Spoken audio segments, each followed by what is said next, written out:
Amis téléspectateurs, bonjour. Vous regardez Et Maintenant, l'émission qui revient avec plaisir et avec vous sur l'actualité politique de la semaine. Vous connaissez le principe. Hashtag Et Maintenant si vous souhaitez réagir. Aujourd'hui, autour de cette table, nous avons sélectionné les meilleurs. Ils ont l'œil vif et le verbe haut. Ils n'ont pas peur du débat. Je vous présente mes invités. Swazik Kemener, bonjour. Bonjour. Rédactrice en chef au service politique du magazine Marianne. Vous avez écrit La dictature des vertueux. Pourquoi le moralement correct est devenu la nouvelle religion du monde. C'est publié chez Buchet-Chastel. C'est une première pour vous. Ravi de vous accueillir. À côté de vous, Nathan Dever, bonjour. Bonjour. Première également, écrivain et philosophe. Vous êtes l'auteur des Liens artificiels. C'est à retrouver chez Albin Michel. Et Virginie Riva, également une première pour vous. Bonjour. Bonjour. Ravi de vous accueillir. Vous êtes journaliste politique chez Contexte. Et le grand Philippe Manière est avec nous. Bonjour. Bonjour. Communicant, président de Vae Solis. Je renvoie à votre dernier livre, Le Pangolin et l'ISF. Comment le monde d'après nous rend tous fous. Vous avez publié ça aux éditions de l'Observatoire. Dans cette émission, on se demandera si l'intelligence artificielle menace notre démocratie, si l'ultra-gauche menace notre République. On verra si Adrien Quatennens c'est une menace pour l'avenir de la NUPES. Et puis décidément, quelle semaine les amis, on essaiera de savoir si Emmanuel Macron est une menace pour lui-même et pour la suite de son quinquennat. Mais d'abord, la séance est ouverte. Merci Président Larcher. Sommes-nous trop présomptueux sur la scène internationale? Cette semaine, le chef de l'État a en tout cas provoqué un tollé auprès de nos alliés occidentaux. De retour d'un voyage en Chine, Emmanuel Macron a appelé l'Union européenne à ne pas être suiviste des États-Unis ou de la Chine dans le dossier de Taïwan. Face à l'incompréhension de nos amis américains, il a précisé sa pensée quelques heures plus tard. Écoutez. La France est pour le statu quo à Taïwan. La France soutient la politique d'une seule Chine et la recherche d'un règlement pacifique de la situation. C'est d'ailleurs la position des Européens. Et c'est une position qui, de tout temps, a été compatible avec le rôle d'allié.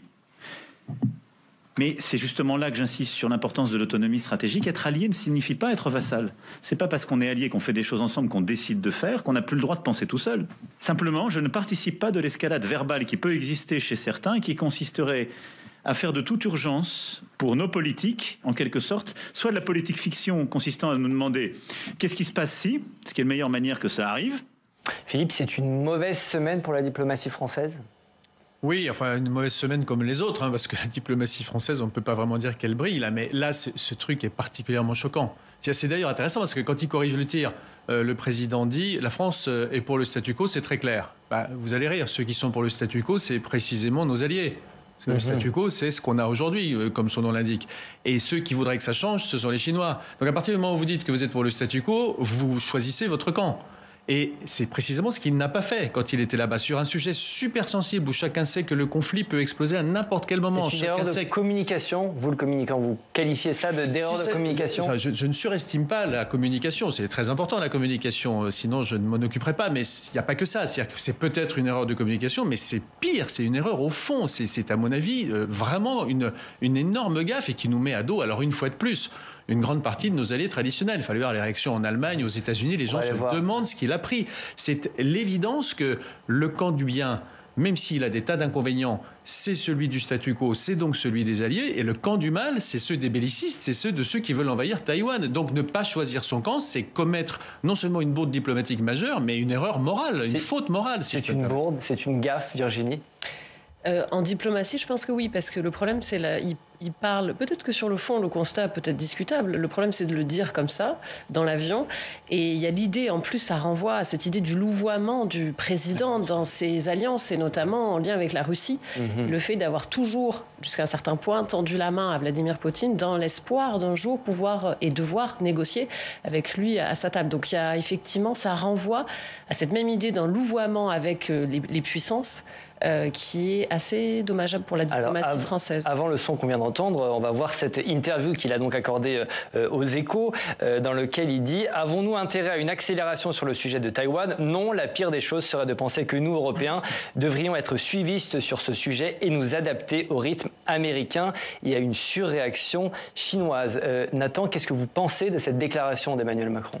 Si vous remplacez le mot Taïwan par Ukraine, c'est ça. Et que vous vous placez avant la guerre en Ukraine, c'était les phrases de pro-Poutine, en fait, qui accusaient l'Amérique d'être responsable de l'accélération.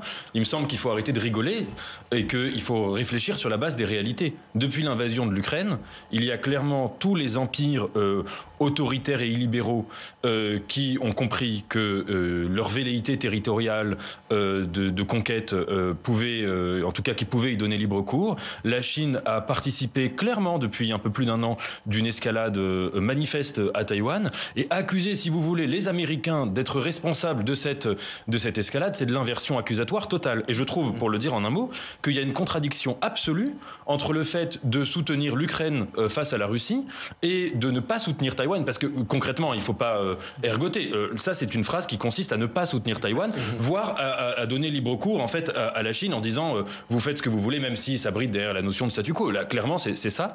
Si vous voulez, il y a une contradiction totale. Soit on est du côté des petits territoires qui sont démocratiques, même s'il y a des problèmes, qui sont menacés par des empires, soit on est du côté des empires et du droit du plus fort. Mais on ne peut pas être du côté de la démocratie en Ukraine et du côté du droit du plus fort en Chine. C'est impossible. Cela dit, il y a une forme de cohérence parce qu'il a mis très longtemps à être du bon côté, côté ukrainien, dans le conflit. Là, vous allez sur le fond, mais vous voyez, Soisy, que vous avez un problème de forme aussi. C'est surtout ça parce qu'il a rectifié ses propos. On le voit quelques jours plus tard, il a rectifié ses propos, le chef de l'État, en parlant du statu quo. Est-ce qu'il a parlé trop vite dans l'avion? Encore une fois, il était dans l'avion avec des journalistes en off, comme on dit, et il accordait cette interview. Alors, il y a toujours avec Emmanuel Macron, de toute façon, la question du moment auquel il parle. C'est jamais très bien calibré. C'est-à-dire que là, effectivement, il est dans l'avion, il est après une visite en Chine, donc ça donne, au milieu d'une visite en Chine, donc ça donne vraiment l'impression que c'est la voix qu'il a entendue et qu'il répète ce qu'il a entendu. Mais ça rejoint une conviction d'Emmanuel Macron. C'est-à-dire que effectivement, il a louvoyé sur certaines questions, mais il y a quand même toujours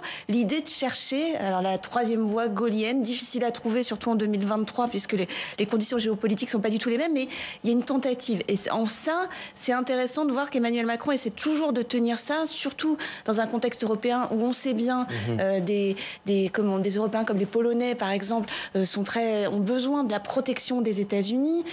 C'est intéressant de voir ça dans la mesure où nos voisins allemands, eux, sont totalement dépendants de la Chine pour leur commerce.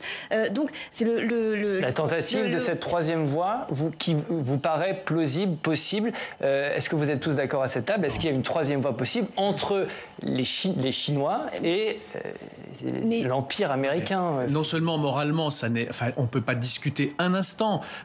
C'est vraiment une pathologie française de trouver aux Américains tellement de défauts, et il y a encore une fois beaucoup de défauts aux États-Unis et dans la diplomatie américaine, mais leur trouver tellement de défauts que toute dictature lui serait préférable aux États-Unis. Non, mais pas lui. Non, mais je veux dire, tout ça s'inscrit dans une vision du monde. J'allais être cuistre en donnant un mot allemand qui aurait précisément dit ce que je veux dire. C'est une vision du monde qui est malheureusement assez traditionnelle. Je vais vous raconter une anecdote. J'ai un de mes amis, Énarque, qui faisait sa mobilité au Quai d'Orsay. Il n'est pas du Quai d'Orsay, mais il y est pendant un an, mettons. Et puis, il avait observé que très souvent, la France faisait des dons, au Nicaragua, tel pays, etc. On donne énormément d'argent à des tas de pays. Et chaque fois, il demandait au secrétaire général, mais alors pourquoi on fait il essayait de comprendre. Et chaque fois, le secrétaire général lui répondait, écoutez, c'est l'histoire ancienne, donc il y a prescription, je ne cite pas de nom. Il disait, écoutez, c'est parce que tel pays est l'ami de la France. Il dit, très bien. Et puis au bout du 10e, 15e, 30e, 50e pays à qui on faisait une fois de plus un cadeau, avec la même raison, donné par le secrétaire général, lui dit, mais la France a beaucoup d'amis. Et le secrétaire général lui a répondu, et je n'invente rien, il lui a dit, sachez monsieur que la France n'a que des amis à la surface du monde, à part les États-Unis d'Amérique. C'est un des atavismes du Quai, il faut le savoir. Et donc dès que les Américains sont d'un côté, on est tenté d'être de l'autre. Or ça c'est possible quand on est De Gaulle, qu'on a la force de frappe, un pays rayonnant, en plein essor économique, ça a de la gueule. Quand vous êtes la France avec les déficits budgétaires, avec une armée qui n'est pas capable de tenir plus de 3 semaines alors on va écouter un ami de la France. Ça devient non seulement immoral, mais en plus risible. On va écouter un ami de la France, et je vous donne la parole tout de suite, un ami de la France qui a réagi avec un langage assez châtié à cette déclaration d'Emmanuel Macron. Écoutez. Nous avons un problème. Vous avez ce monde fou qui explose de partout.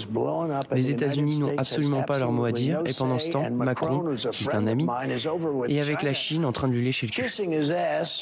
Voilà, du Trump dans le texte. Pourquoi cette réaction de nos alliés? Bon, là, c'est Trump en l'occurrence, mais il y a eu d'autres réactions. Pourquoi cette réaction aussi offensive de nos alliés? Parce qu'on touche là le sujet éruptif. Ce qui se passe à Taïwan, c'est le sujet de 2023, le sujet de 2024, peut-être même le sujet de 2025. Ça a des conséquences énormes et pas seulement sur la zone Indo-Pacifique. Mais ce qui est très intéressant, c'est qu'Emmanuel Macron, c'est pour ça que je voulais réagir à ce que vous disiez tout à l'heure, ce qui se passe aussi, c'est qu'il a la mémoire longue. Il se souvient de ce qui s'est passé avec la crise des sous-marins vendus à l'Australie, vous vous souvenez, enfin, qui devaient être vendus à l'Australie. Oui. Et puis finalement, ça s'est pas passé de cette façon-là. Donc c'est aussi une façon de dire aux Américains, c'est ce qu'il explique d'ailleurs très bien, je trouve, lors de sa seconde conférence de presse aux Pays-Bas.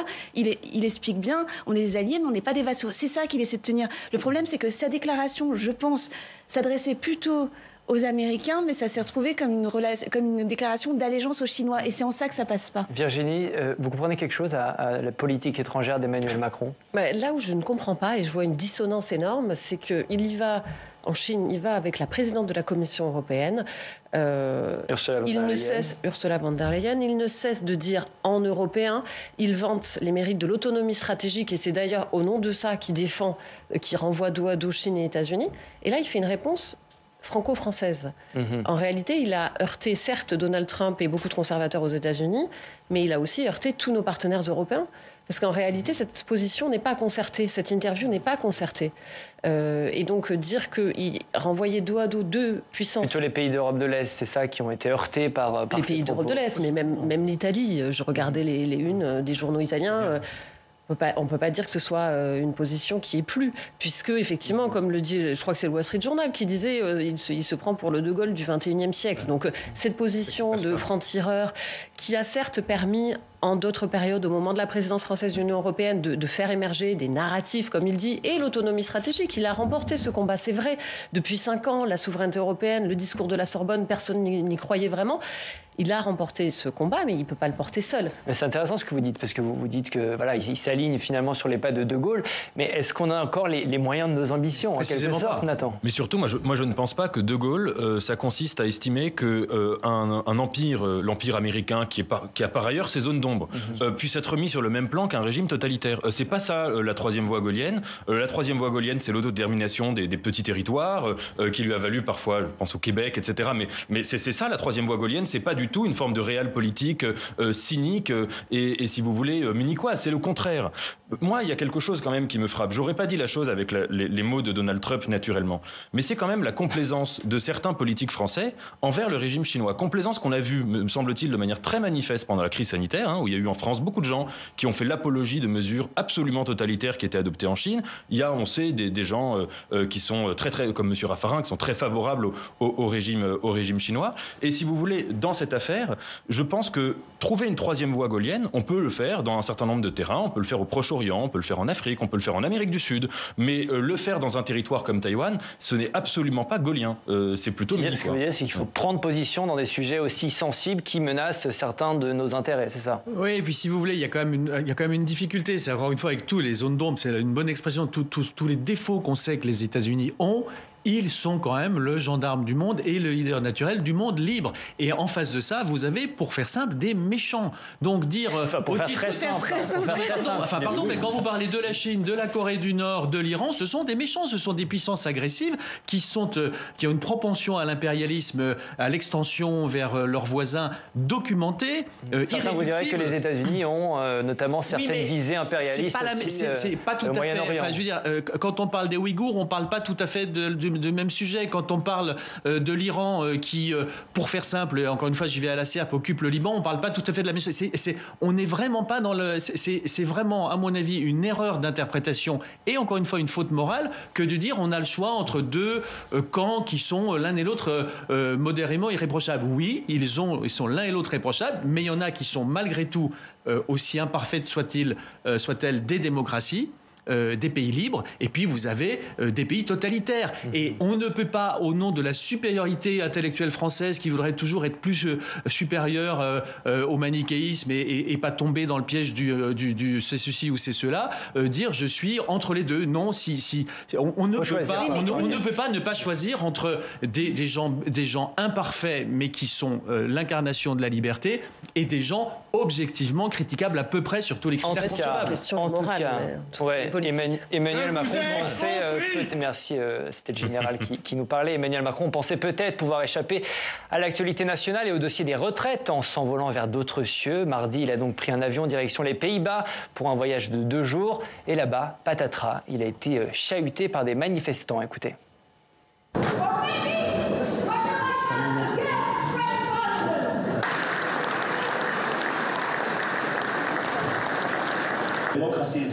Une démocratie est précisément un endroit où l'on peut manifester, où l'on peut avoir ce type d'intervention dans son pays. Comme dans le monde entier, il y a des endroits où la démocratie n'existe pas. Nous ne devrions pas comparer précisément à cause de ces situations. Nous pouvons ne pas être d'accord sur ce qui devrait accompagner la démocratie parce que vous votez et vous élisez des gens. Soazig, il voulait peut-être trouver un refuge à l'international, c'est raté. Mais je crois qu'il n'en trouvera pas. C'est-à-dire que cette réforme des retraites va marquer toute la suite de son quinquennat. Et donc, qu'il soit à l'étranger, qu'il soit en France, on voit bien que ça va être un sujet récurrent. Les Français sont majoritairement contre cette réforme. Donc, il va y avoir des moments comme ça, des poussées. Alors, effectivement, à l'étranger, on ne s'attend pas à ce qu'aux Pays-Bas, on soit hyper au fait de ce qui se passe en France sur cette réforme des retraites. D'autant que l'âge de départ à la retraite aux Pays-Bas, si je ne me trompe pas, je crois que c'est 67 ou 68 ans.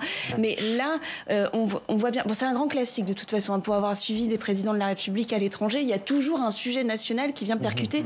D'autant que vous vous trimballez avec des journalistes français qui sont très intéressés par l'actualité française. Donc, c'est un grand classique. Ça n'arrive jamais qu'un déplacement se déroule comme prévu.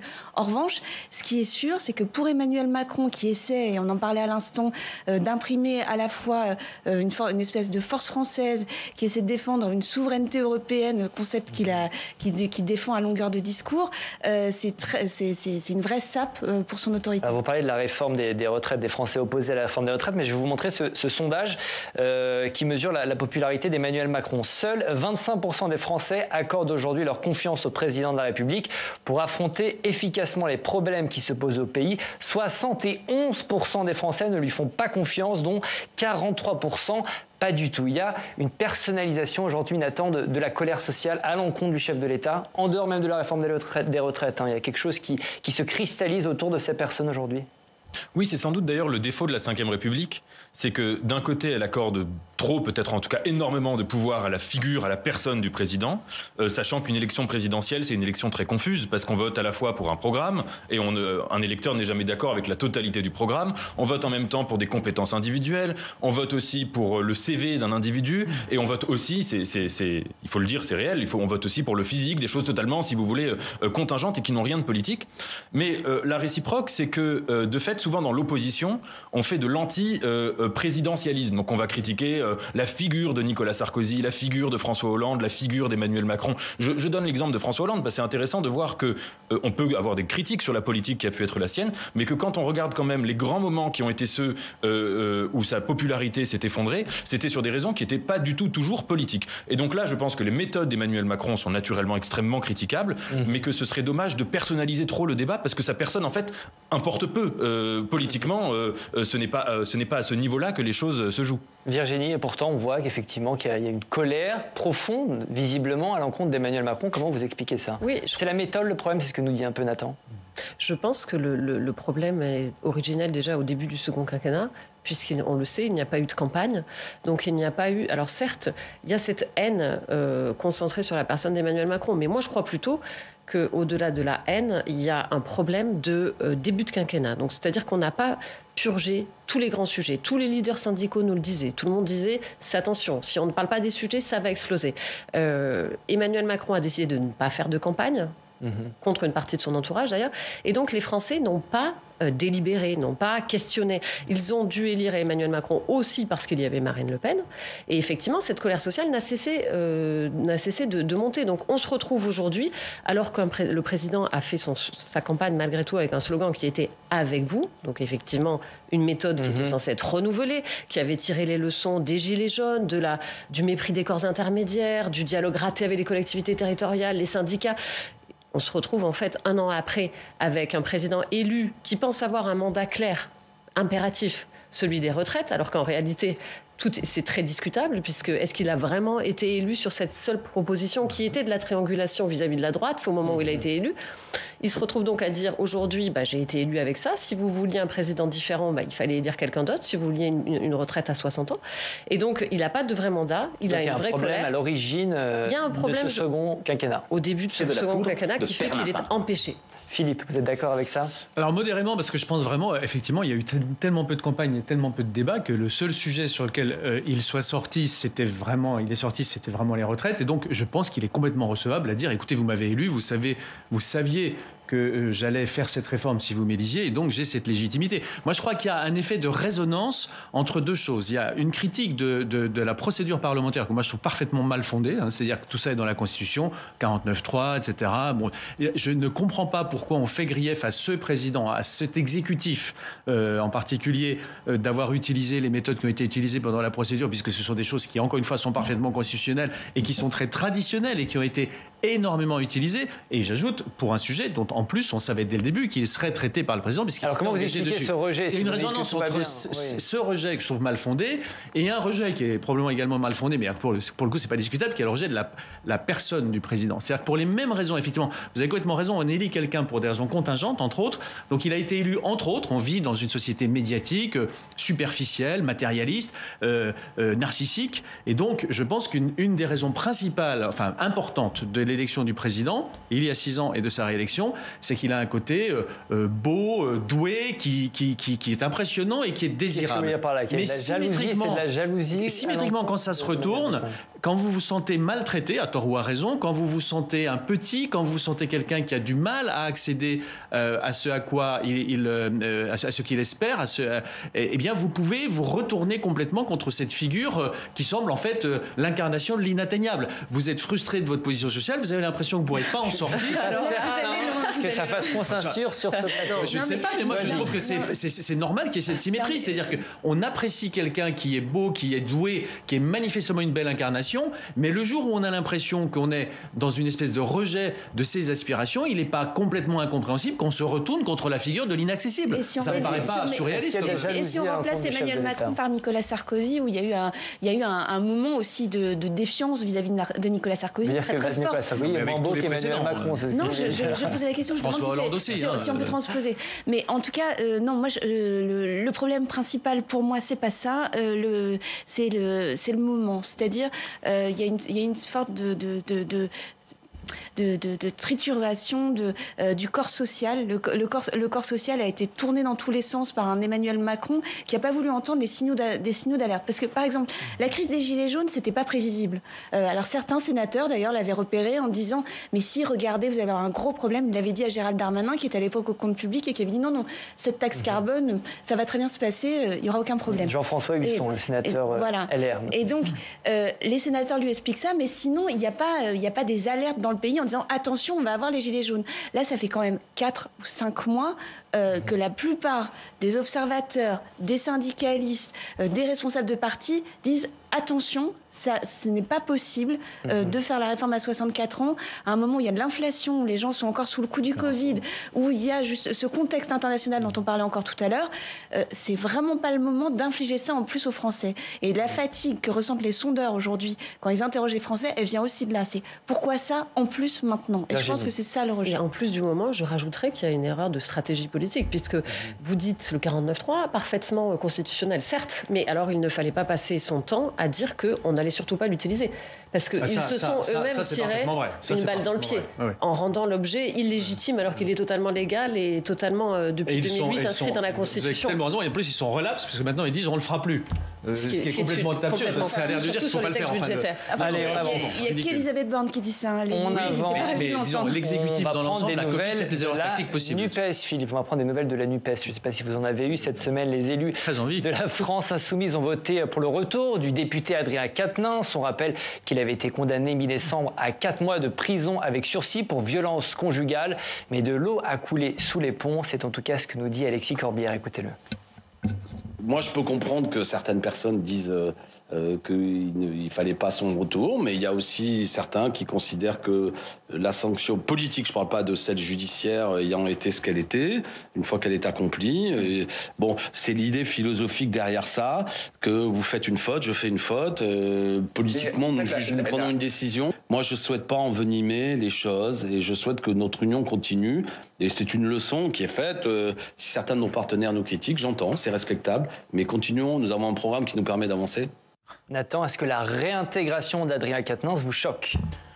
Écoutez, si j'avais été dans l'entourage d'Adrien Quatennens, un de ses conseillers ou quelqu'un du parti, du mouvement, j'aurais sans doute été d'avis qu'il eût fallu qu'il démissionne, qu'il se représente et ensuite que les électeurs tranchent de savoir s'il fallait qu'il reste député ou non. Mais bon, il n'a pas fait ça.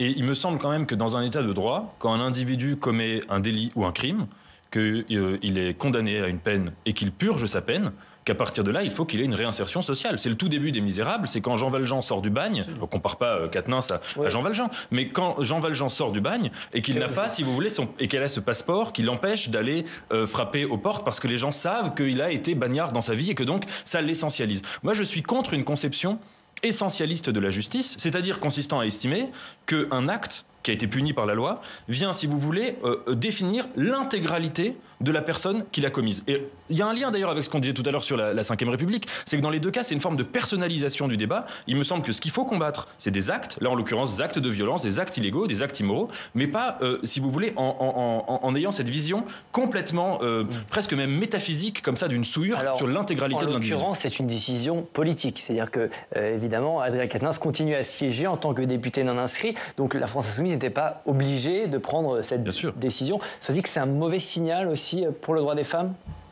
Disons que la question dans tout ça, il y a ce que vous venez d'exposer et qui est totalement juste. Après, il y a la question politique. Ce qui est très intéressant, souvenez-vous, pourquoi François Fillon a tant de difficultés quand l'affaire Pénélope surgit ? Parce que c'est lui qui avait dit « Qui imagine le général de Gaulle mis en examen en attaquant Nicolas Sarkozy ?» Pourquoi cette affaire Quatennens offre une énorme difficulté à la France Insoumise ? C'est parce que ce sont eux qui se réclamaient plus vertueux que les vertueux et qui expliquaient que dès qu'il y avait le moindre soupçon sur quelqu'un, il fallait l'écarter, réfléchir. Tous les partis ne disaient pas ça. Oui. Eux, ils étaient quand même les plus maximalistes sur ces positions-là. Et donc, la difficulté, c'est de se trouver ensuite confronter cette parole qui préexistait aux actes. Et donc, pour ce parti, c'est très compliqué. Je pense que ça aurait été moins compliqué pour d'autres partis qui n'avaient pas eu ces positions-là. Et puis il y a aussi Adrien Quatennens, c'est un très proche de Jean-Luc Mélenchon, et on voit bien le regard différent qui est porté sur quelqu'un en fonction de sa distance par rapport au chef. Et ça, je trouve ça problématique. Mais je parle d'un point de vue politique. Après, je suis totalement pour la réhabilitation, etc., des personnes condamnées une fois qu'elles ont accompli leur peine. Mais là, la question, on est vraiment sur la politique, sur l'exemplarité, et donc je pense qu'il aurait dû prendre un peu le large, pas définitivement, mais revenir plus tard. Cette décision politique est problématique aussi, selon vous ?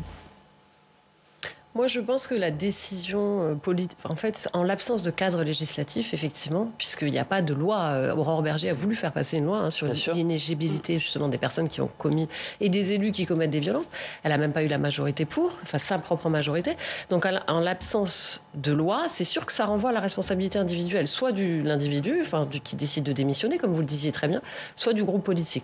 Le groupe politique décide d'organiser un scrutin dont on connaissait l'issue en réalité.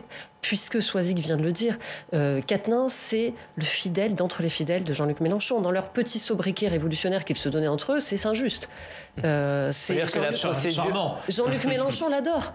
Il l'avait adoubé. Et c'est pour ça qu'il a été réintégré, selon vous. Parce que c'est un proche de Jean-Luc Mélenchon. C'est totalement clair. clair, puisque Jean-Luc Mélenchon est la figure tutélaire qui effectivement agite le groupe. On voit qu'il y a eu 15 votes contre. On peut à peu près recouper ces votes contre avec ceux qui ont été d'ailleurs évincés de la direction de la France Insoumise, les Corbière, les Coquerel, les Autain, peut-être les Ruffin.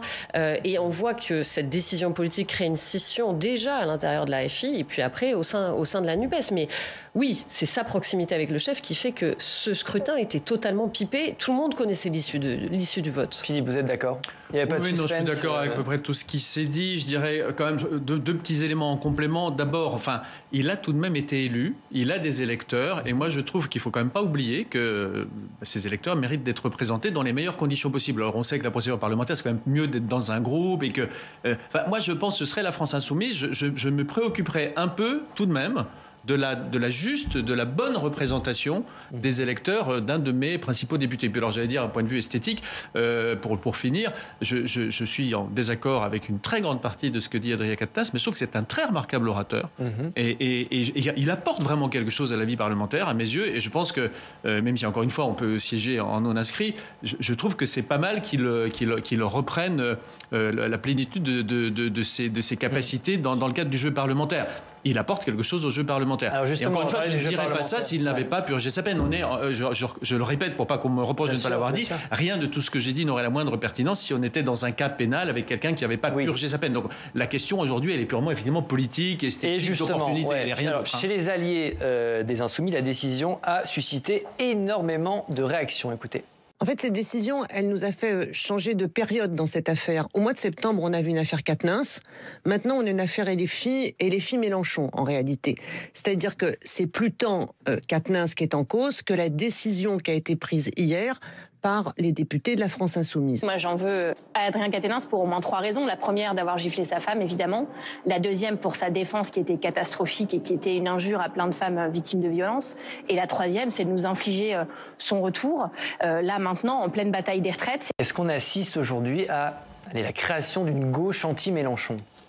C'est la question, c'est vraiment la question de la période. Vous mettez vraiment le doigt sur les interrogations qui sont au sein de la NUP et même à l'extérieur, parce que il y a ceux qui se posent la question à l'intérieur de la NUP en se disant finalement les écolos vont faire leur propre liste pour les européennes, puisque c'est là que ça va se fragmenter. Et puis il y a aussi la gauche hors NUP, c'est-à-dire Bernard Cazeneuve, etc., et qui sont en train de se dire, depuis l'élection dans l'Ariège la semaine dernière, qu'il se passe quelque chose, puisque on se rappelle, c'est une candidate dissidente socialiste qui a été élue contre une candidate LFI, mais soutenue par la NUP. Alors, en même temps, c'est pas l'Ariège, c'est pas la France, mais en tout cas, il y a l'impression qu'on est en train de changer de période avec un Jean-Luc Mélenchon qui a déjà été candidat 3 fois à la présidentielle. Est-ce qu'il y aura une 4e fois ? Il en a parlé un peu cette semaine en faisant semblant de donner un peu de place à François Ruffin. Bon, ceux qui connaissent bien Jean-Luc Mélenchon savent que ce ne sera pas si simple que ça. Virginie, est-ce qu'il y a aujourd'hui une gauche anti-Mélenchon qui est en train de se créer sous nos yeux, à la suite de cette nouvelle division autour de l'affaire Quatennens ? Je ne sais pas si c'est une gauche anti-Mélenchon, je ne sais pas. C'est plutôt la question de l'avenir de la NUPES. Disons que ceci n'est pour moi qu'une crise, un révélateur, l'affaire Quatennens. Effectivement, je l'ai dit, sa proximité avec Mélenchon explique cette attitude-là, mais je crois qu'au-delà de ça, c'est surtout quel est l'avenir, puisque là, en fait, il n'y a plus aucun projet commun, en réalité, pour la NUPES. Si vous prenez toutes les échéances électorales, LFI est totalement sous les radars. Les sénatoriales, les européennes, les municipales. Dans les 3 cas, LFI n'est pas en position hégémonique, comme il l'était au moment des présidentielles et des législatives. Donc, ils n'ont plus cette force d'entraînement. Aux sénatoriales, ils n'ont aucun grand électeur. Prochain, oui. Exactement. Ils le savent d'ailleurs, ils réclament presque rien, ils s'excusent presque de venir aux réunions. Aux européennes, ils ne sont absolument pas majoritaires, puisque ce sont les écologistes qui sont la première force, normalement, au Parlement. Et enfin, les municipales, même sujet, là, ce sont plutôt les socialistes qui ont la main. Donc, quels sont les projets fédérateurs pour la NUPES, là, les échéances électorales qui pourraient les ressouder et faire taire ces divisions ? Il n'y en a pas. Donc, LFI c'est sa question plutôt, c'est même pas celle de Mélenchon, c'est celle de l'hégémonie du LFI au sein de la NUPES pour moi qui se pose. Nathan, vous êtes d'accord ? Oui, sur l'analyse politique, je suis tout à fait d'accord, et qu'il y ait aujourd'hui, on le voit, des gens qui en veulent à Jean-Luc Mélenchon au sein de la France Insoumise, au sein de la NUPES plus largement, c'est une évidence. Mais à mon avis, il faut quand même réfléchir aux arguments là qui sont invoqués. Moi, je ne comprends pas, je fais écho au sujet que vous avez montré, je ne comprends pas comment on peut être de gauche et être contre la réhabilitation sociale et humaine des gens qui ont été condamnés par la justice. Je veux dire, si on applique ça à d'autres situations, dans les grands débats, notamment sur les questions sécuritaires, la perspective de gauche, je caricature un petit peu en disant cela, mais c'est précisément d'estimer que quand quelqu'un sort de prison ou quand quelqu'un a purgé sa peine, il redevient un citoyen à part entière et qu'il ne faut pas lui mettre un sceau d'infamie sur la tête. Donc, et d'ailleurs, je fais une parenthèse pour dire que à la France Insoumise, avant l'affaire Quatennens, là-bas même, il y avait des gens pour dire que la réhabilitation sociale, dans certains cas, il fallait quand même réenvisager tout cela. Donc à mon avis, il y a aussi derrière une grande crise intellectuelle de la gauche. Ça veut dire qu'il y a une partie de la gauche qui peut soutenir en fait un discours qui est un discours sécuritaire, qui est un discours entre guillemets, je caricature toujours, mais un discours entre guillemets de droite. Et on le voit sur d'autres sujets aussi, me semble-t-il. Donc le problème, si je résume ce que dit Nathan, c'est pas un problème Mélenchon, c'est un problème plus général, un problème idéologique. Philippe, vous êtes d'accord ? Oui, mais je suis complètement d'accord avec ce que vient de dire Nathan. La gauche se marche sur les pieds dans ce cas particulier, mais au nom de la vertu. C'est amusant que son surnom soit Saint-Just. Hein. C'était vraiment cette espèce de vertu qui écrase tout, y compris les valeurs, hein, pour des raisons à la fois tactiques et d'obsession, d'aliénation quasiment. Hein. Mais je suis intéressé, moi, de voir qu'on a fait un détour pendant notre échange sur l'Ariège, et puis finalement on est revenu à Quatennens, parce que c'était notre sujet, me direz-vous. Mais je me demande si dans le fond, il n'y a pas une vocation un peu de rideau de fumée dans cette affaire Quatennens. Parce que le vrai phénomène politique, la vraie chose, moi, que je trouve hyper importante, c'est cette élection en Ariège. C'est-à-dire que pour tous ceux qui désespéraient... Alors expliquez-nous, parce qu'on n'a pas tous suivi ce qui s'est passé en Ariège. Je pense qu'il y avait... Moi, j'ai pour la gauche une vraie affection. Je pense que les valeurs dont elle est porteuse sont extrêmement utiles au débat public et méritent d'avoir voix au chapitre, mais à condition d'être exprimées sur un mode qui soit à la fois républicain, etc. Alors, expliquez-nous l'Ariège. Pourquoi l'Ariège semblait être en voie de disparition. On avait l'impression que chaque fois, quand quelqu'un portait une voix de gauche raisonnable, civique, respectueuse, c'était balayé par la démagogie de la partie la plus à gauche de la gauche, et en particulier la France Insoumise. La défaite de cette candidate, qui à mon avis incarnait spécialement bien ce que j'appelle le mal à gauche, hein, battue par quelqu'un qui était soutenu par les quelques-uns dans la gauche républicaine qui, eux, ont échappé à cette damnation. Parce que l'Ariège, c'est très... Voilà, pour beaucoup, en gros, il y avait deux candidats de gauche. Voilà. Il y en avait une qui était soutenue par LFI et qui était, pour le dire rapidement, un peu bizarre. Voilà. Et puis, il y en a une autre qui était, je veux dire, plus classique et qui a gagné. Et donc, moi, je trouve que c'est tout à fait rassurant de voir que peut-être on a enrayé cette succession de mauvaises nouvelles. J'appelle, moi, mauvaise nouvelle, le fait de constater que la démagogie, l'aveulerie en politique l'emporte sur... Alors, mais elle a été emmènée par les voix des macronistes et du Rassemblement National. Ça m'est égal. Donc ça veut dire que la gauche a fait ce choix-là quand même.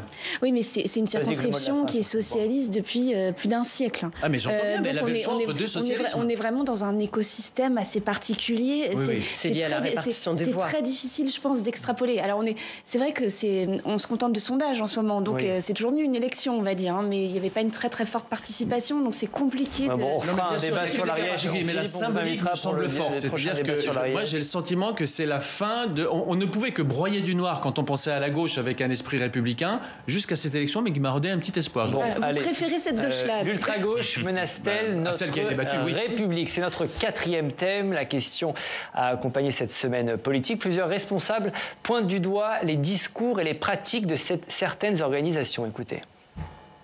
J'ai beaucoup de respect pour ce que la LDH a incarné. Je ne comprends plus certaines de ses prises de position. Cette incompréhension n'est pas nouvelle. Elle s'est fait jour dans ses ambiguïtés face à l'islamisme radical, et elle s'est confortée depuis quelques mois. Les manifestations ont démontré qu'il existe aujourd'hui des groupuscules extrêmement violents, extrêmement organisés, contre lesquels le gouvernement semble impuissant et qui attentent à l'ordre public et donc à la tranquillité de nos compatriotes. On voit bien qu'il y a une complicité notamment de l'ultra-gauche, de l'extrême-gauche. Quand des élus, par exemple, maires, parlementaires, à Sainte-Soline, vont avec leur écharpe tricolore dans une manifestation qui n'est pas déclarée, voire dans d'autres manifestations interdites. Mais je pense que, en réalité, il manque à leur devoir d'élus républicains. Et je pense qu'à un moment donné, trop c'est trop. Et ça suffit. Swazik, c'est quoi l'ultra-gauche? Expliquez-nous ce que c'est que l'ultra-gauche. Alors, en fait, ça dépend de qui parle. C'est ça qui est intéressant. C'est parce que là, on voit le choix qui a été fait par le gouvernement. On ne parle plus du RN. Plus personne ne parle du RN. C'est comme s'il n'existait plus. Ils ont quand même près de 90 députés à l'Assemblée nationale. Et donc, l'ultra-gauche, dans ce qu'ils disent, en tout cas, c'est la gauche mouvementiste, en fait. C'est ce qu'ils sont en train d'expliquer. C'est-à-dire ceux qui ont manifesté à Sainte-Soline, mais pas tous les cortèges. Le cortège qui était le plus radical, c'est ceux qui, selon Elisabeth Borne, sont maintenant à la LDH. En fait, ce qui est très intéressant, c'est que d'ailleurs, ça a été très bien expliqué dans un article du Monde qui disait non, ce qui est en train de se passer, c'est pas du tout l'ultra-gauche des années 70, c'est encore autre chose. Et donc là, on sent que c'est plutôt une construction qui est faite par le gouvernement. Précisément, on va voir ce que déclarait Gérald Darmanin. C'était dans le JDD le 2 avril. Une grande partie des électeurs de la NUPES croyaient vraiment qu'ils votaient pour la gauche unie de Mitterrand ou la gauche plurielle de Jospin. Ils se rendent compte qu'ils ont voté pour un mouvement qui prend la pente de cette ultra-gauche des années 70. On a un duel, les amis, dans cette émission. Deux invités ne sont pas d'accord. À la question suivante, ils ont deux positions complètement différentes. Gérald Darmanin joue-t-il actuellement un jeu dangereux? D'un côté, on a Nathan, de l'autre, Philippe. Nathan, allez, vous allez commencer. Vous allez nous dire pourquoi, selon vous, Gérald Darmanin joue en ce moment un jeu dangereux. Vous avez 45 secondes. Face à Philippe, ça va pas être facile. Bon courage, allez-y. C'est pour moi que ça va pas être facile. Écoutez, il me semble quand même que là, le macronisme refuse de trancher entre l'extrême gauche et l'extrême droite, sachant qu'on a une extrême droite qui est quasiment au port du pouvoir, qui a été donnée comme telle, qui a été donnée élue dans un récent sondage, et on a un gouvernement qui a décidé qu'ils allaient taper sur l'extrême gauche, entre guillemets, en employant des termes qui sont contraires à l'esprit républicain. Quand on parle de terrorisme, qu'on confond l'opposition, une opposition critiquable si l'on veut, mais avec du terrorisme, qu'on joue sur ses craintes, quand on critique la LDH, qui date de l'affaire Dreyfus, qui a peut-être des positions dont on peut discuter, mais qu'on la critique, on remet en cause ses subventions, si vous voulez.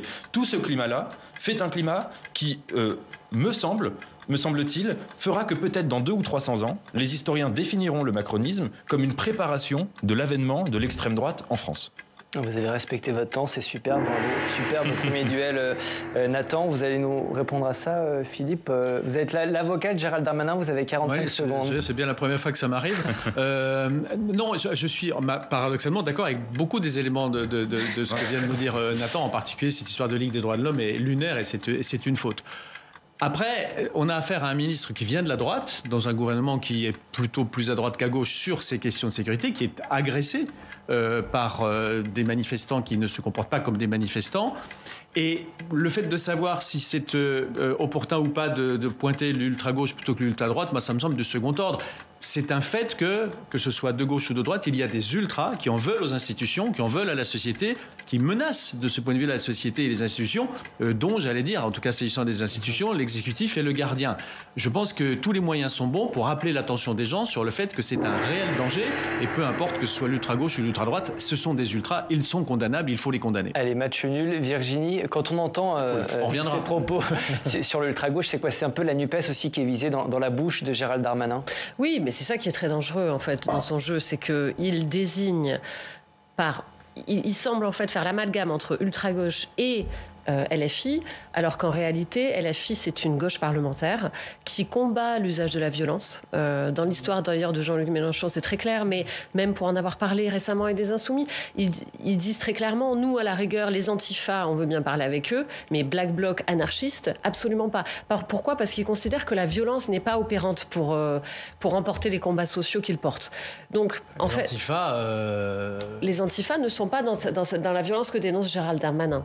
Mais en tout cas, Gérald Darmanin, il fait appel à un imaginaire qui est celui des années de plomb, qui est celui du sang, enfin du terrorisme. Les années de plomb, action directe. Aujourd'hui, LFI, effectivement, vous l'avez dit, il y a certes de la bordélisation, pour reprendre les termes du ministre, mais on ne peut absolument pas mélanger ces imaginaires. Et en plus, ce que je trouve dangereux, c'est que c'est une bataille politique et culturelle de Gérald Darmanin qui vient de la droite et qui ne veut pas se fâcher avec une partie de l'extrême droite, donc il tape sur l'extrême gauche plutôt que de taper sur l'extrême droite, alors qu'au même moment, justement, on a une bataille culturelle en cours pour faire de l'extrême droite une droite dure, banalisée. Le débat existe dans toutes les rédactions. Doit-on parler encore d'extrême droite? Je l'ai vécu dans certaines rédactions. Alors aujourd'hui, on parle de droite dure, Giorgia Meloni, on n'ose même plus parler d'extrême droite. Mais là encore, c'est lié à l'histoire de l'Italie. Ce que vous nous dites, c'est que la vraie menace, elle est plutôt du côté de l'ultra-droite. La bataille culturelle, elle est en train de se jouer de l'autre côté. Et là, Gérald Darmanin ouvre un autre feu, une autre bataille culturelle qui, à mon avis, est beaucoup moins c'est légitime. Pas une bataille culturelle, la menace sur les institutions et la violence dans la rue, c'est pas une bataille culturelle, c'est autre chose, c'est le respect des institutions et du jeu démocratique. Mais il n'y a pas de non-respect des institutions. À part sur la question de la légitimité du Conseil constitutionnel. Sur l'ultra-gauche, oui.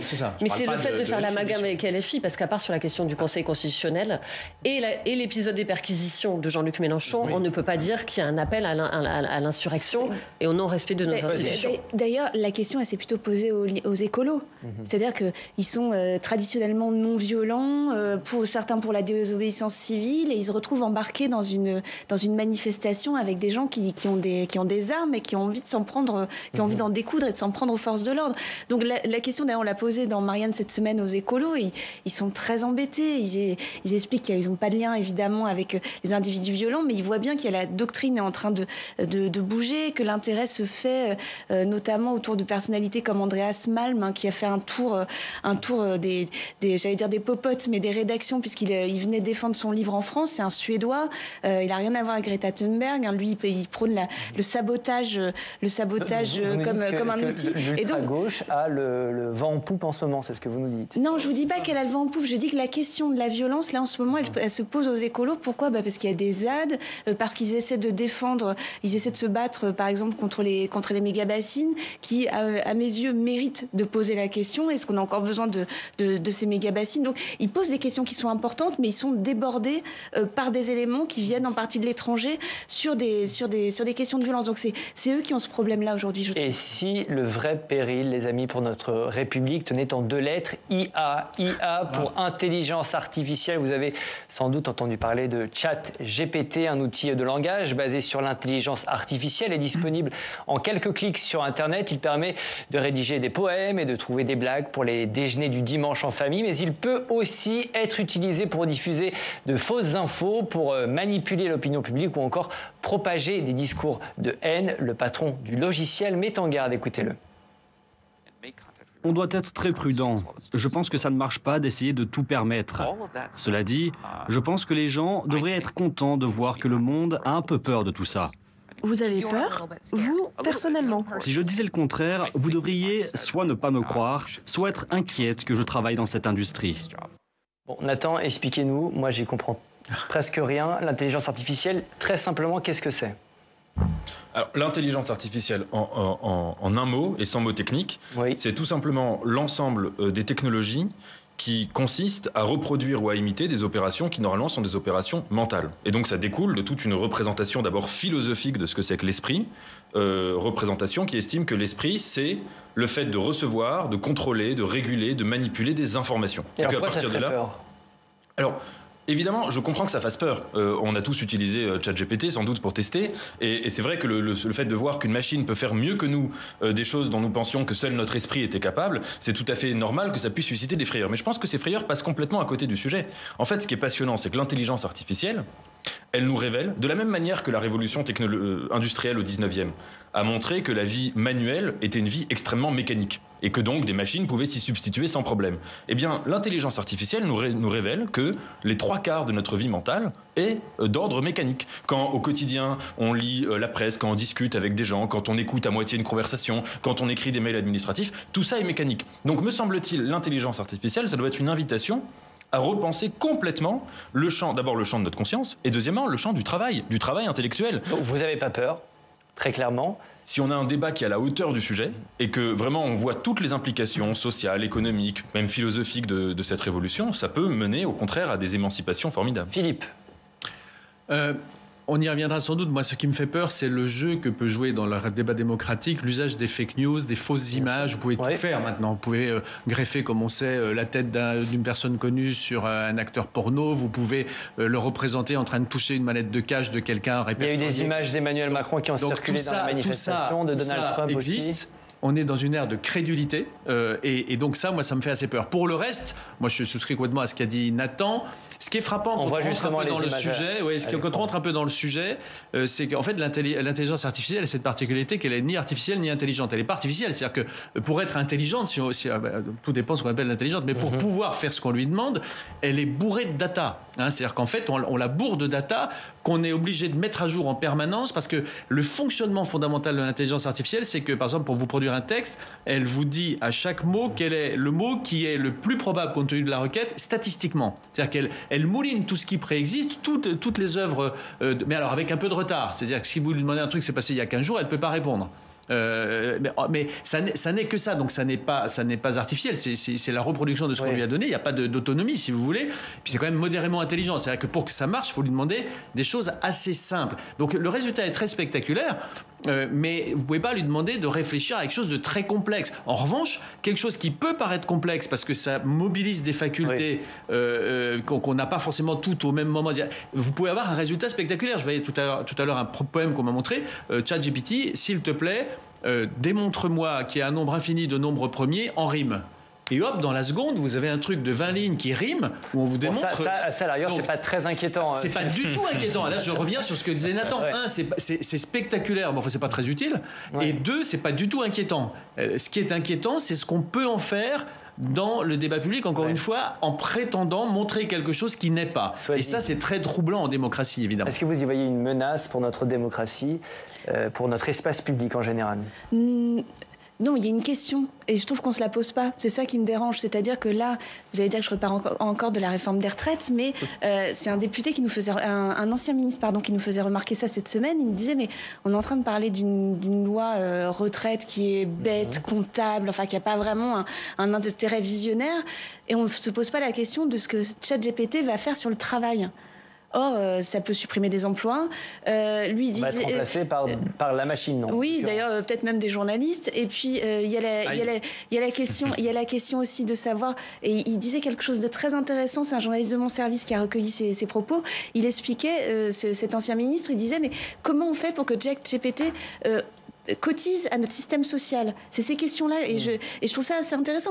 Comment ça s'imbrique? C'est ces questions-là qu'il faut se poser. En plus, l'aspect social vous inquiète. Et je pense qu'on est totalement à côté, c'est-à-dire qu'on regarde des débats, on regarde ça de loin avec des yeux un peu effarés, on essaie d'empêcher nos enfants de copier des textes sur ChatGPT, mais ça s'arrête à peu près là. Et c'est vrai qu'on n'est pas très visionnaire, je trouve, dans le débat là-dessus. Virginie, est-ce qu'à Contexte, vous allez être remplacé par ChatGPT? Non. Contexte a déjà toute une partie data, en fait. Donc oui, ça c'est vrai. On considère que le journalisme traditionnel, c'est-à-dire le recueil d'informations auprès des politiques, en assistant aux audiences, aux auditions, doit être complété par le travail de data. Donc oui, et en fait, c'est assez marrant parce que moi, je vois dans ma rédaction que j'ai rejoint il y a un an, qu'il y a une fascination pour ChatGPT. C'est un effet de génération, puis c'est une rédaction assez jeune. Et moi, c'est cette fascination qui m'interroge. Parce que en réalité, je me dis, c'est un progrès technologique, donc n'étant pas réactionnaire, je l'accueille par définition avec enthousiasme. En revanche, ça doit nécessairement, cette fascination m'interroge. Même Emmanuel Macron a tweeté d'ailleurs, vous savez, la question avec ChatGPT. Donc, est-ce que derrière cette fascination, il ne faut pas, comme dit Swazig, penser aux enjeux de régulation? Et dans ces cas-là, il faut un accompagnement philosophique. Je pense que vous avez totalement raison sur ce que vous dites. ChatGPT, c'est une conception d'une intelligence mécanique, mais alors ça veut dire qu'il ne faut pas lui confier ni discernement, ni choix moral. Il n'en est pas capable. Il n'en est pas capable de toute façon, mais voilà, il faut avoir une réflexion philosophique, une éducation, une réflexion sociale sur ses conséquences, et donc tout ça, c'est de la régulation. Vous avez dit, je ne suis pas réactionnaire. Est-ce que le débat se pose aujourd'hui dans ces termes entre progressistes et réactionnaires, Nathan? Ah oui, entre ceux qui sont pour ces innovations et ceux qui sont contre, qui sont des réactionnaires.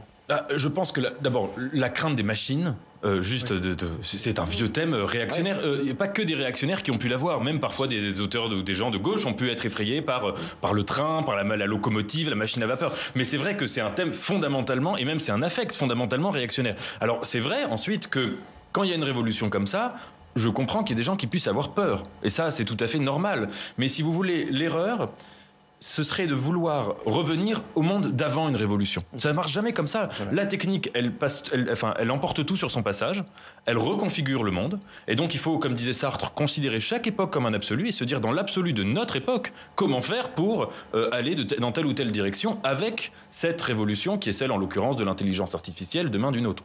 Donc je suis d'accord avec vous. Oui. On avance, comme chaque semaine, on va terminer cette émission par un top flop. Je vous pose une question très simple à tous les quatre. Qui a marqué l'actualité de la semaine, en bien ou en mal? Sois-y, vous commencez votre top de la semaine. Alors, j'ai deux tops. Enfin, non, j'ai pas de top. En fait, j'ai deux flops. Désolée, je vais vous décevoir, c'est pour ça. Alors, mon premier flop, c'est le rapport de l'IGAS sur les crèches. On en a parlé, mais pas tellement dans le contexte actuel. Et je trouve que ça pose une question vertigineuse. C'est-à-dire, comment on gère en collectivité les personnes vulnérables. On a beaucoup parlé des personnes âgées, mais il y a la question aussi des enfants.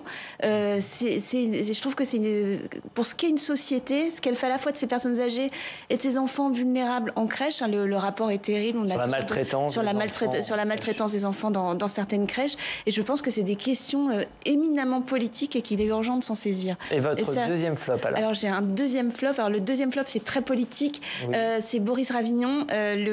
Il devait être conforté à la tête de la présidence de l'ADEME, l'Agence de l'environnement et de la maîtrise de l'énergie. Or, les députés, les parlementaires ont décidé de retoquer sa nomination. C'est un signal faible, mais quand même assez important, je trouve, pour l'exécutif. Les parlementaires de la majorité sont démobilisés. C'est pas obligatoirement un rejet du président de la République, mais il y a quand même des grosses inquiétudes, notamment après le 49.3. On l'entendait à bas bruit, et là, on en a une apparition. Nathan, top, flop, je crois que vous avez deux tops aussi, c'est ça? J'ai un top et un flop. Alors allez-y. Oui. Alors le top, c'est que dans la bibliothèque du Vatican, on a trouvé un nouveau chapitre de la Bible. C'est quand même incroyable. Qu'on a trouvé, je crois, avec du laser qui était entre deux pages d'un livre. Et c'est un nouveau chapitre, enfin c'est une nouvelle version d'un chapitre de l'évangile de Matthieu. Donc c'est quand même fou. J'en fais mon top. Alors le flop, ça n'a rien à voir. Mais c'est le rapport de l'INSEE sur l'absence d'évolution de revenus dans les ménages entre 2003 et 2019. Donc ça signifie que pour un même individu qui avait tel revenu déclaré au fisc en 2003, dans 71% des cas, il reste à peu près dans la même échelle de revenus en 2019. Me semble-t-il, ça éclaire sur la crise du sens dans le monde du travail. On parle souvent du fait que les métiers de vocation sont en crise, mais il y a aussi, là, on voit bien une inertie, une forme de stagnation qui est préoccupante. Virginie, votre top, votre flop? Alors moi, c'était un top, un flop, mais je l'ai plutôt centré autour de personnalité. Oui. Pour moi, le top, c'est en tout cas l'élection de Sophie Binet et ses premiers pas à la tête de la CGT, parce que je trouve que elle fait un peu un sans faute. Elle renouvelle beaucoup je trouve le paysage syndical au moment où on est sur un vrai conflit social, où il y a besoin où il y a une intersyndicale unie. Pour moi, elle fait un sans faute en fait depuis son élection et puis c'est une femme à la tête de ce syndicat. Je trouve que c'est un très bon signal de renouvellement. Et votre flop? Mon flop, c'est, on l'a entendu tout à l'heure, Donald Trump. Oui. J'ai été vraiment saisie de la vulgarité de ses propos. On les avait oubliés. On se souvenait de ses propos sur les femmes pendant la campagne. Et là, ça revient. Philippe, votre top, votre flop, rapidement, s'il vous plaît, Philippe. Le top, c'est le CAC 40. Oui. CAC 40, parce qu'on vient de battre encore un record du CAC 40, ce qui est complètement lunaire. Enfin, honnêtement, je pense qu'aucun d'entre nous, même sans connaître quoi que ce soit à la bourse, aurait pu imaginer que, un an après la guerre en Ukraine, compte tenu de l'augmentation considérable des prix, des perturbations, etc. Enfin, c'est fou de penser que la bourse n'a jamais été aussi haut, alors qu'il y a quand même des menaces très considérables. Alors, il y a des explications techniques. Typiquement, en France, on a beaucoup d'entreprises qui se projettent beaucoup à l'international, qui sont dans le luxe, etc. Donc, mais enfin, c'est tout de même assez impressionnant. Voilà. Et le flop, alors là, pour le coup, pour moi, ça n'a pas été difficile de choisir. Cette semaine, c'est Maître Gims. Et où, d'ailleurs, je ne sais pas s'il ne faut pas dire Cyril Hanouna, parce que Cyril Hanouna lui a donné un plateau formidable en se demandant si, après tout, Maître Gims n'avait pas raison, ce qui est tout de même assez surréaliste. Et donc, Maître Gims, je le rappelle pour ceux qui auraient raté cet épisode formidable de l'histoire de l'humanité, pense que les Égyptiens avaient l'électricité grâce aux pyramides et qu'il y avait des chevaliers en Afrique, mais qu'on le cache, etc. Alors oui, peut-être faut-il, c'est complètement dingue, mais peut-être maintenant faut-il le préciser, virgule, ce qui est faux. C'est la fin de cette émission. Merci à tous les quatre d'avoir participé. Merci. Salut à vous derrière votre écran. On me dit dans l'oreillette que vous êtes de plus en plus nombreux à nous regarder. Merci Président Larcher. Je rappelle que vous pouvez nous voir en replay et en podcast. On se retrouve la semaine prochaine, même jour, même heure et même endroit. Bye bye.